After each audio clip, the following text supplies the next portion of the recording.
for the interviews themselves, how did you prepare for them when you were going through like that initial hiring our heroes aspect? And then for that second round, what did you do to prep? Just because that's not something that you ever really had to do before. Yeah, yeah. I think the TAPS was the first time where I kind of had to like wrap my head around interviewing, and they gave some pointers. I think I practiced with a friend, and they were not cyber, so they had to. They said you're gonna be talking to an HR person, so you got to be able to translate and not someone who's not military, not um, cyber. So that was good practice too. And then I looked at a bunch of just practice questions online, like what do you ask?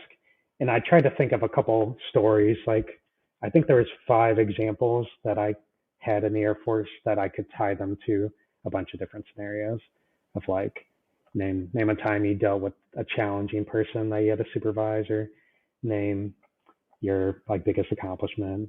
And then so I could piece those examples to a lot of the questions.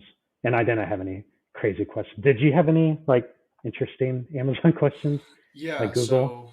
so Amazon's unique in the fact that we interview almost exclusively off of our leadership principles, which I think is a really good way to do it. And so my preparation really involved going up, looking up our leadership principles, which they're public knowledge, and then matching stories just like you did, but specifically to like leadership principles. And in the interviews, they don't go, tell me about a time that you showed customer obsession. It's going to be a question related to that. But if you're smart, you can go, that's customer obsession. And then you just pull the question out of like, I know what my scenario is. And the only thing that I would add to what you said is you really have to, it's recommended for people that you go star format, so situation, task, uh, Oh yeah. action, and then result. So like, what was the situation? What did someone tell you to do? What did you do in response? And what was the result?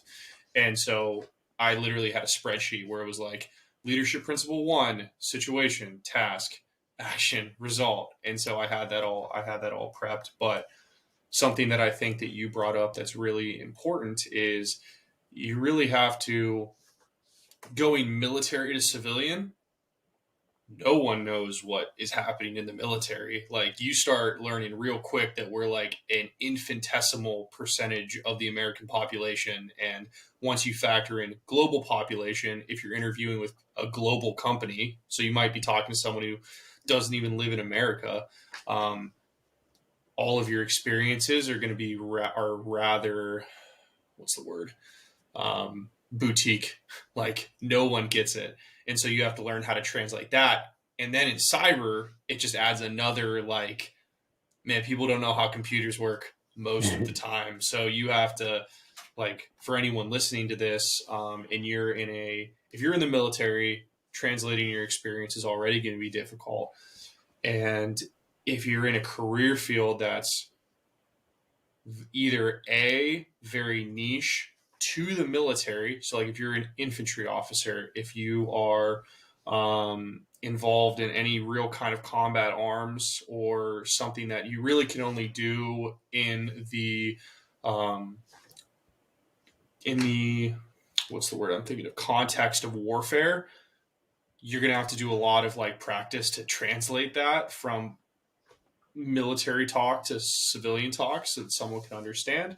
Um, and so, yeah, like just understanding that and understanding either that military context or that combat arms context, or if you're just in a highly technical field, breaking that down for someone who might not be as technically excellent as you is a skill that really needs flexing. And we already do it when we write our OPRs and our EPRs. We just don't, which is our performance reports, but people don't really think about that. So it's great advice, and I think something really important to keep in mind.